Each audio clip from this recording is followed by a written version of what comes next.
The federal government is justified within the context of law not to release IPOB leader AGF Abubakar Malami has once again spoken concerning Nnamdi Kanu release. As you can see, this man is bent to do whatever thing he wants to do. And I don't think this will be in the favor of the IPOB leader, Nnamdi Kanu. The way he is struggling to make sure that he unleash what is in his mind against the IPOB leader. But we are waiting and watching to see what he's going to do.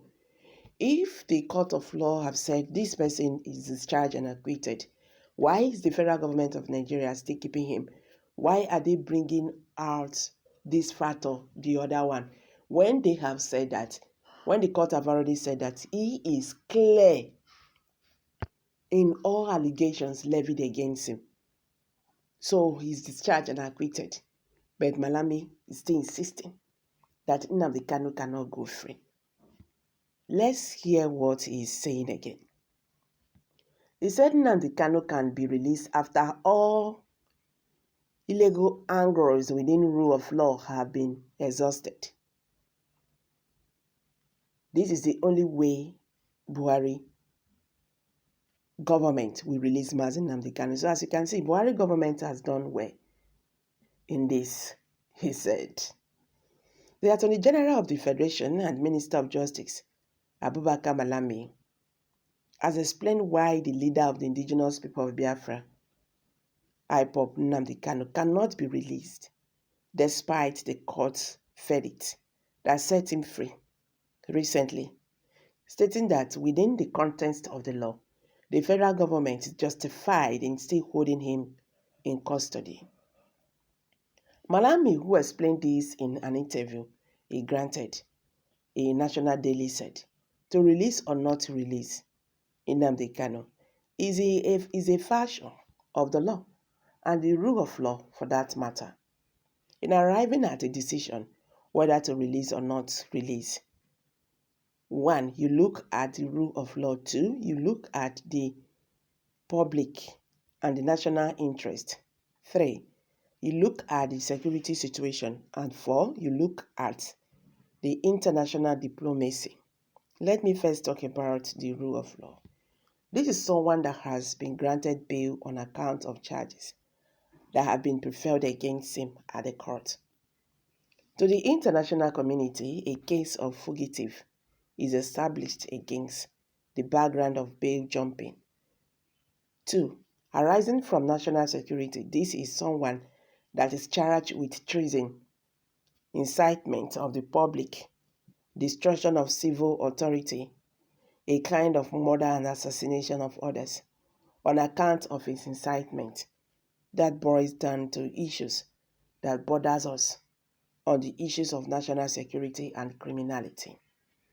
3, on account of international diplomacy, this is someone that has turned against his person using the international community or a foreign country to launch an attack against a nation, against his nation, for example, for that matter. So all these naturally come into play to determine what you do.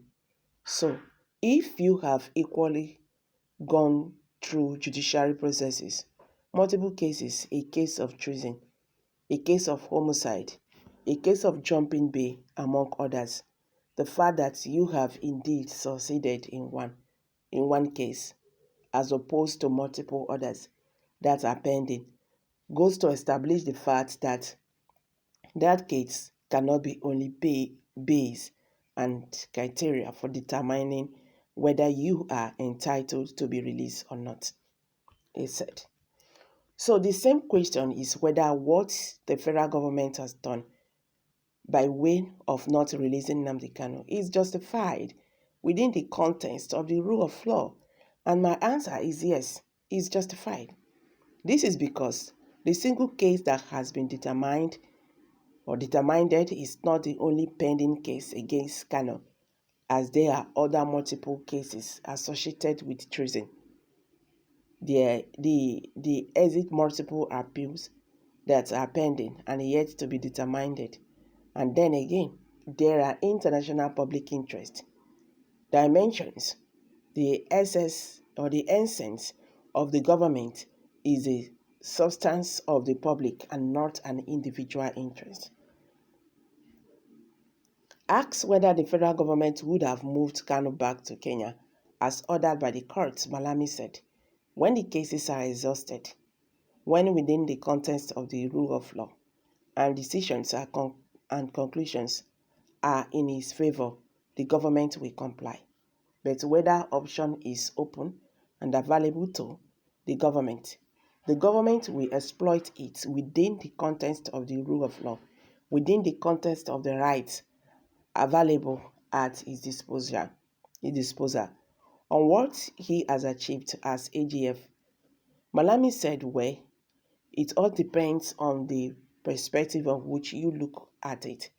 If you look at it from the perspective of the fight against corruption, for example, which is a major policy drive of the federal government under the change agenda that brought the Buhari administration into government, we have made tremendous achievement.